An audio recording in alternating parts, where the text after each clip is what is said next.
আসসালামু আলাইকুম রহমতুল্লাহি বারাকাতুহু। এক ভাই জানতে চেয়েছেন আরাফার রোজা কবে রাখতে হবে। কেউ কেউ বলে 8ই জিলহজ, কেউ বলে 9 জিলহজ। তো সঠিক মাসালাটা জানিয়ে দিলে উপকৃত হতাম। ইয়মে আরাফা সেটা হচ্ছে হজের পূর্বের দিন, অর্থাৎ 10 জিলহজ। সেটা হচ্ছে হাজিরা কোরবানি করে এবং বাইতুল্লাহ শরীফ তাওয়াফ করে, হজ করে।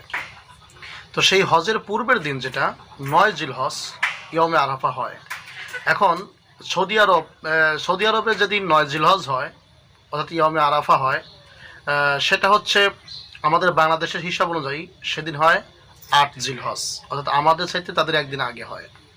এখন যদি আমরা সৌদি আরবের সাথে তালে তাল মিলিয়ে যদি বলি, সেই হিসেবে 8 জিলহজ হয় এবং এই ব্যাপারে কোনো কোনো ওলামা কেরাম মত দিয়েছেন।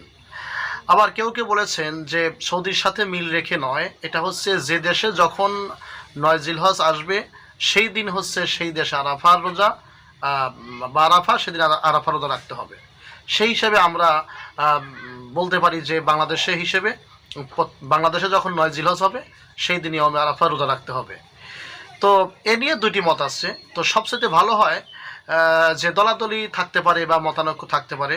তো সবচেয়ে বেশি বেটার হয় যে 8 জিলহজ এবং 9 জিলহজ উভয় রোজাটাই করলেন, তাহলে ভালো হয়ে গেল, কোনো পার্থক্য থাকলো না। যে মতটাই দিক সেই মতটাই আপনার কাছে গ্রহণযোগ্য হলো। একটা রোজাও বেশি হলো, সব অবশ্য বেশি পাবেন, কিন্তু টার্গেট থাকবে ইয়মে আরাফা রোজা।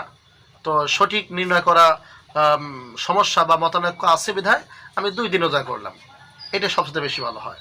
তো বাংলাদেশের বেশিরভাগ আলেমদের মতে বাংলাদেশে যেদিন 9 তারিখ হবে সেই দিন বাংলাদেশের মানে 9 জিলহজ হবে, সেদিন বাংলাদেশে হচ্ছে আপনার ইয়মে আরাফা রোজা রাখতে হবে। এবং সমগ্র বিশ্বেই যে দেশে যখন 9 জিলহজ হয় সেই দেশে তখন সেদিন আরাফার রোজা রাখতে হয়। আর কিছু আলেমদের মতে যে না, সৌদি আরবে যদি 9 জিলহজ হয় সেই দিন সমগ্র বিশ্বে 9 জিলহজ অনুযায়ী আরাফা রোজা রাখতে হবে। তো সে ব্যাপারে আপনারা যেটা আপনাদের কাছে গ্রহণযোগ্য বেশি বলে মনে হয় আপনারা সেটা গ্রহণ করবেন। আশা করি বুঝতে পেরেছেন।